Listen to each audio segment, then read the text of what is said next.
Hello students, we start with new topic of the cell cycle and cell division and it is the third video of this series. इसमें हम mitosis के बारे में discuss करेंगे. इसके पहले के जो दो वीडियो है, इंट्रोडक्टरी वीडियो था एक और एक अमाइटोसिस से रिलेटेड वीडियो था. उन दोनों की लिंक आपको डिस्क्रिप्शन बॉक्स में मिल जाएगी. उसको देखने के बाद आप इसको विजिट करिए. Mitosis, now we see about the mitosis process. Mitosis को इक्वेशनल डिवीजन भी कहा जाता है.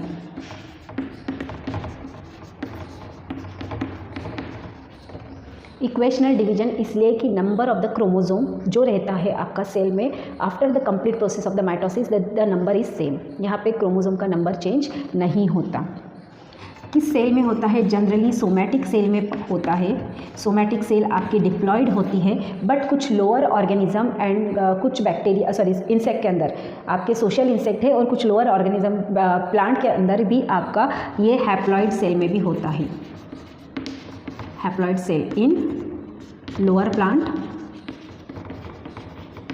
and social insect like honeybee. इनकी बॉडी में माइटोसिस प्रोसेस हैप्लॉइड कंडीशन में होती है. जनरली डिप्लॉइड सेल में ही वो आपके टेक्स प्लेस होती है. तो G0 फेज जो हमारी सेल साइकिल की ऐसी फेज है जिसे हम बोलते हैं इनएक्टिव स्टेज.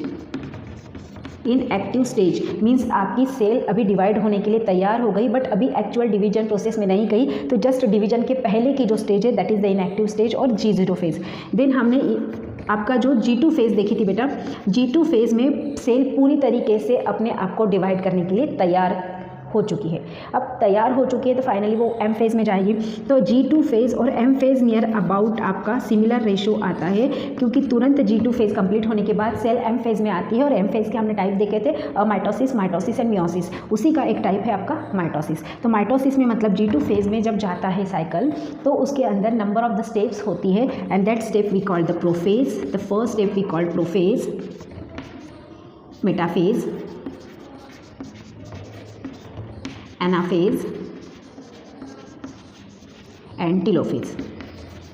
ये 4 स्टेप में आपकी 4 फेजेस में माइटोसिस कंप्लीट होती है. टीलोफेज में 2 अगेन सब टाइप आते हैं जो हमने एम फेज के देखे थे. That is karyokinesis, division of nucleus and cytokinesis, division of cytoplasm. ये प्रोसेस होगी आपकी इन टीलोफेज के अंदर. तो प्रोफेज, मेटाफेज, एनाफेज, टीलोफेज को हम 1 बाय 1 यहाँ पे डिस्क्राइब करेंगे कि एक्चुअल इसके अंदर क्रोमोसोम के साथ क्या होता है, क्रोमोसोम किस तरह से अपने आप को डिवाइड करता है. तो सबसे पहले हम प्रोफेज के बारे में डिस्कस करेंगे. क्या होती है प्रोफेज? ओके, सब डायग्राम का खेल है बेटा. जब हम ये टॉपिक समझते हैं तो अगर हम डायग्राम को बहुत अच्छे से समझ लेते हैं तो हमें बहुत सारी चीज़ें क्लियर हो जाएगी. यहाँ पे थेरोटिकल लर्न करने की आवश्यकता नहीं है. बस डायग्राम के ऊपर कॉन्सेंट्रेट करो, सब चीज़ें क्लियर होगी. तो फर्स्ट है हमारी प्रोफेज. प्रोफेज हमने एक एस फेज देखी थी इंटरफेज की. एस फेज में क्या होता है, आपका जो डीएनए है, डीएनए डुप्लीकेट होता है और सिस्टर क्रोमैटिड बनाता है.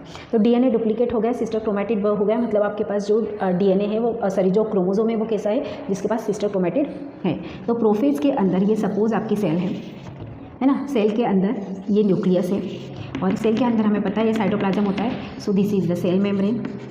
डायग्राम के ऊपर ध्यान दीजिए, बहुत इंपॉर्टेंट होता है और डायग्राम अगर हमें समझ में आ गई तो पूरा टॉपिक क्लियर हो जाएगा. ये nuclear membrane, inside the cell there is a cytoplasm और inside the nucleus there is a nucleoplasm. हमें पता है साइटोप्लाज्म के अंदर क्या क्या चीज़ें हमें अभी नहीं देखना, हमें सिर्फ न्यूक्लियस के ऊपर कॉन्सेंट्रेट करना है. तो न्यूक्लियस के अंदर क्या होता है, न्यूक्लियस के अंदर क्रोमोसोम रहता है, न्यूक्लियस के अंदर न्यूक्लियोलस रहता है. ये हमें पार्ट पता है, ये रीजन रहता है that we called nucleolus. Okay, और न्यूक्लियस के अंदर क्रोमोसोम रहते हैं. तो नॉर्मली अगर हम किसी भी सेल को माइक्रोस्कोप के अंदर देखते हैं तो हमें क्रोमोसोम तो दिखाई देते नहीं, बट कब दिखाई देते हैं, जब वो सेल डिवीजन में जाती है. तो डिवीजन में जाएगी तो प्रोफेज के अंदर हमें क्रोमैटिन के थ्रेड दिखाई देना स्टार्ट हो जाएंगे. क्रोमैटिन के जो थ्रेड है वो दिखाई देना स्टार्ट होंगे. और कब दिखाई देना स्टार्ट होंगे, जब क्रोमोसोम आपका कॉम्पैक्ट हो जाएगा, थोड़ा सा थिक हो जाएगा, थोड़ा सा मोटा हो जाएगा. तो जब कॉम्पैक्ट होना तब आपके क्रोमोसोम का दिखाई देना स्टार्ट हो गया. न्यूक्लियोलस दिखाई देना स्टार्ट हो गई, न्यूक्लियर मेम्ब्रेन दिखाई देना स्टार्ट हो गई. कहाँ पे दिखाई देंगी ये सब चीज़ें? ये सब चीज़ें हमें माइक्रोस्कोप के अंदर दिखना स्टार्ट हो जाएगी क्योंकि आपका क्रोमोसोम कैसे हो गए, कॉम्पैक्ट हो गए. क्रोमोसोम यहाँ पे हो गए कॉम्पैक्ट हो गए, है ना. सो हम बोलेंगे nuclear membrane visible nucleolus visible and chromatin fibre visible. ये हमें हो गए प्रोफेज 1 के अंदर। अब सब चीज़ें विजिबल हो गई, थोड़े से ये कर रहे हैं कि पेयरिंग बनाएंगे वो आपस में, आपके जो क्रोमोजोम है वो आपस में टुगेदर होके पेयरिंग बनाना स्टार्ट करेंगे। And let prophase, early prophase में तो ये दिखना शुरू हो गए, लेट प्रोफेज मतलब प्रोफेज का लास्ट वाला पार्ट, उसमें वो पेयरिंग करना स्टार्ट कर देंगे आपस में एक दूसरे के साथ। जो होमोलोगस क्रोमोजोम है, होमोलोगस क्रोमोजोम आपस में पेयरिंग करना स्टार्ट हो जाएंगे और पेयरिंग की तरह आपके पूरे लोकेटेड होंगे न्यूक्लियस के अंदर। और धीरे धीरे nuclear membrane start to disappear, nucleolus start to disappear, means prophase early prophase के अंदर दिखना शुरू हो जाएंगे, लेट प्रोफेज के अंदर डिसअपियर होना स्टार्ट हो जाएंगे। देन सेकंड आती है आपकी मेटाफेज। अब मेटाफेज में क्या होता है? मेटाफेज में आपके nucleolus is totally disappear, nuclear membrane is totally disappear. यहाँ पे सेंट्रोमियर भी दिखना स्टार्ट होता है बेटा ना, centromere, sorry centrioles, not centromere, centrioles. Okay, centrioles क्या करते हैं? सेंट्रियोल्स आर द माइक्रोट्यूब्यूल्स जो हमारा एस्टर रेज बनाने के लिए, स्पिंडल फाइबर बनाने के लिए हेल्प करते हैं। और स्पिंडल फाइबर का क्या काम है? स्पिंडल फाइबर आपका क्रोमोसोम को होल्ड करके रखता है, पकड़ के रखता है ना। तो यहाँ पे स्पिंडल फॉर्मेशन के लिए सेंट्रोमियर हेल्प करेंगे। सेंट्रियोल लेट प्रोफेज के अंदर अपोजिट पोल की तरफ आना भी स्टार्ट होते हैं, क्योंकि सेंट्रियोल पेयर में रहते बेटा, है ना। तो ये जब आपका लेट प्रोफेज होगी तो ये अपोजिट पोल की तरफ जाएंगे, एक ऊपर की पोल की तरफ आएगा, एक नीचे के पोल की तरफ आएगा। तो ऊपर वाले पोल को हम बोलेंगे एनिमल पोल, नीचे वाले पोल को हम बोलेंगे वेजिटल पोल। एनिमल पोल और वेजिटल की पोल की तरफ आपका सेंट्रियोल आना स्टार्ट हो जाएंगे। मेटाफेज के अंदर centriole is totally come near to the animal और वेजिटल पोल।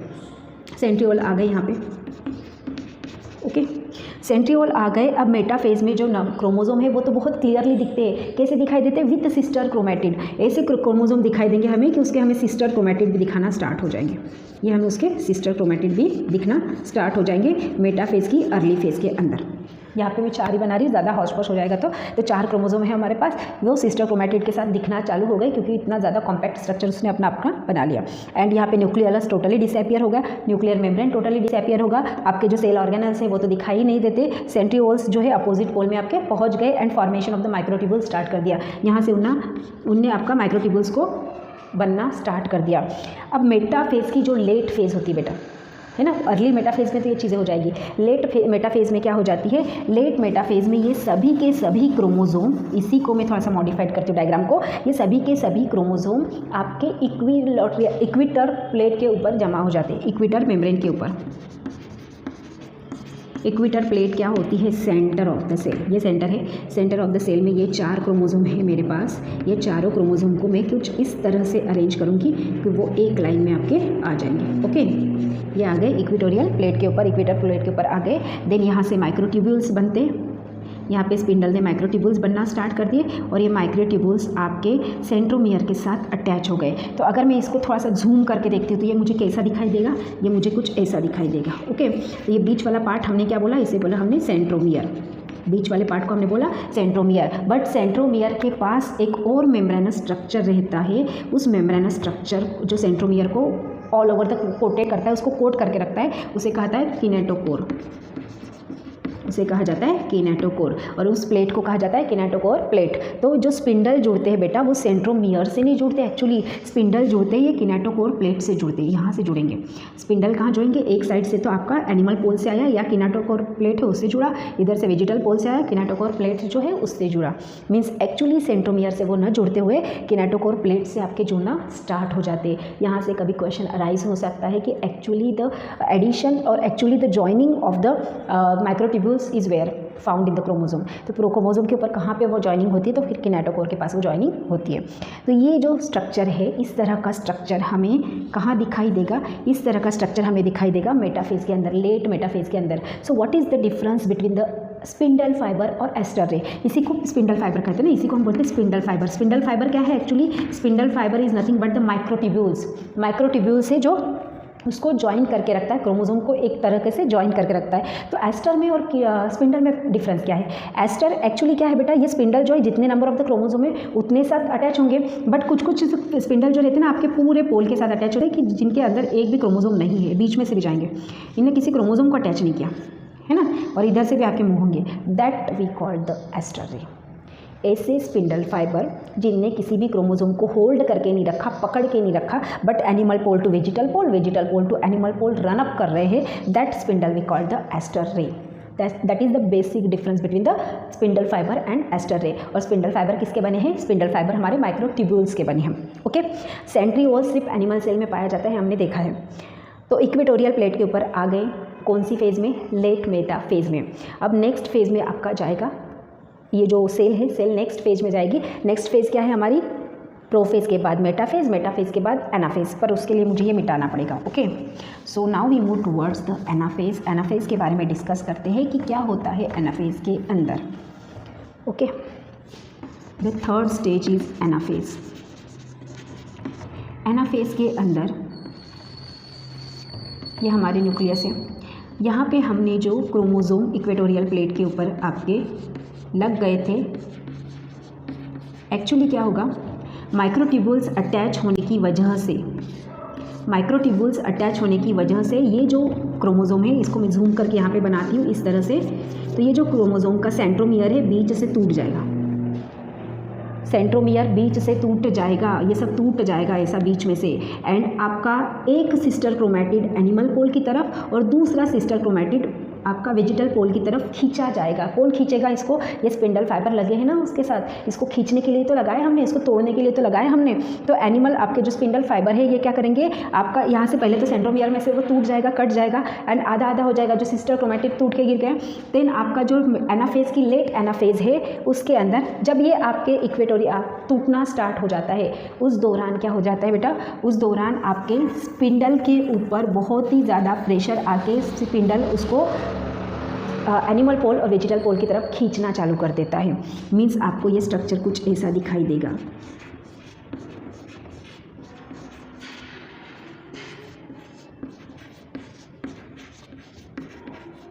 ये स्पिंडल उसको खींच रही है यहाँ से। Okay, so this will be happen in the late anaphase. और हमें पता है कि जब इधर से स्पिंडल खींचेंगे, क्योंकि ये लॉन्ग स्ट्रक्चर है और बीच में से खींचा रहा है, तो उसका झुकाव कहाँ होगा? उसका झुकाव सामने की तरफ होगा, और सेम कंडीशन इसके साथ भी होगा। तो उसका स्ट्रक्चर कुछ इस तरह से दिखाई देगा कि जो आपके दो सिस्टर क्रोमैटिड्स है, वो क्रोमैटिड्स का एरिया आपका सेंटर में होगा, और सेंट्रोमियर जो है, सेंट्रोमियर को बैक साइड पुल किया जा रहा है, किसके हेल्प से? स्पिंडल फाइबर्स की हेल्प से। तो इस तरह से आपका इसको पुल अप किया जाएगा एनिमल पोल की तरफ और वेजिटल पोल की तरफ। प्रोसेस हो गई आपकी यहाँ पे।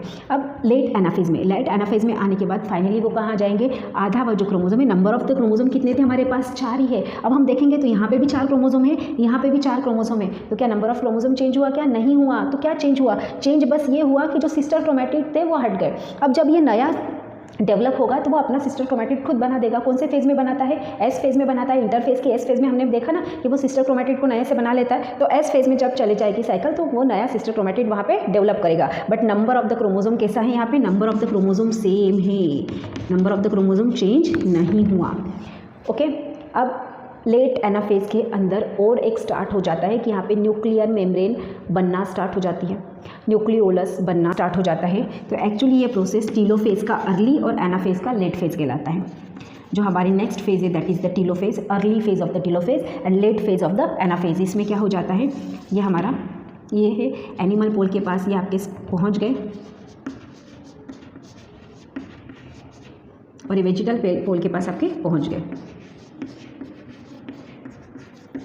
अब ये पहुंच गए तो यहाँ पे न्यूक्लियर मेम्ब्रेन बनना स्टार्ट हो गई। ये मैंने यहाँ पे दिस टोटली नहीं बनी, पार्शियली बनी, इसलिए हमने इसको ड्रॉ कर दिया। तो न्यूक्लियर मेम्ब्रेन बनना स्टार्ट हो गई, मतलब न्यूक्लियस का टोटली डिवीजन हुआ। तो टीलोफेज की अर्ली फेज में क्या होता है? कैरियोकाइनेसिस होता है।